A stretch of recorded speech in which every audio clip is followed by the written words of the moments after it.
My story begins back in 2016 in an area of Veracruz, specifically in Papantla. At that time, La Última Letra had total control over that whole area. They had so much power that many people said even the municipal police were already with me. And honestly, after seeing everything I saw later, I don't even know what to believe anymore. I got involved because I had family members in there, and that's how it happens many times. So at first you start doing small things thinking nothing will happen. At first, I was just a lookout, and little by little I ended up working with bigger players until I got to those who handled updates. Everything happened too fast, and honestly, even I didn't really understand what situation I was in. I remember a lot when they sent me to a spot a bit far from Papantla, a place known as K1 Puente Remolino. Since I arrived, I felt something odd. Even though there were cabins and people who went there to rest or drink, the atmosphere always felt heavy, as if something was wrong all the time. I was really afraid of the state police, especially some who drove a vehicle everyone knew as the Moster.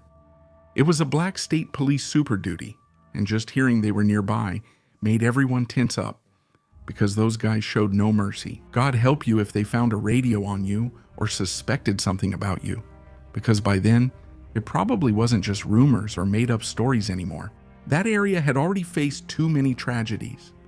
What impacted me the most was one time when I was in the upper part of Remolino. I saw the patrol vehicle arrive and several officers got out, fully armed.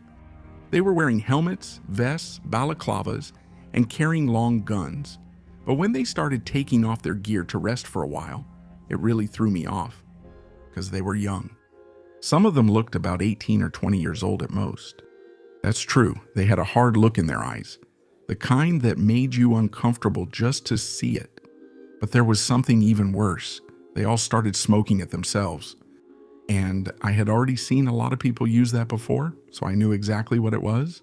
That's when I started to understand a lot of things, because then I realized that many times when they got high or carried out operations, they weren't even in their right mind, they were messed up. And honestly, that explained a lot of things. Later, something happened that I still remember clearly. About 8 months. Some guys connected to that scene went to rest at the Remolino cabins after collecting money around those areas. Among them was a young woman who, according to what they said, was still studying at the university. And honestly, that's what hit me the hardest. Because yes, they were involved in shady business. No one denies that. But they weren't people who went around hurting others or doing things as heavy as some others. Many ended up there due to lack of opportunities or growing up seeing that life as normal. That night, they were simply unlucky to cross paths with Lamoster. State police had already identified them and took them away, just like that. They loaded them up and made them disappear.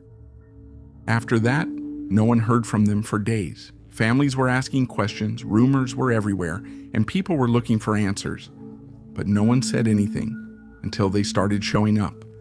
And honestly, what people were saying was scary. They had all come back from that area as if they were animals. And about the girl, honestly, I don't even want to repeat what was said because even now my stomach turns just thinking about it.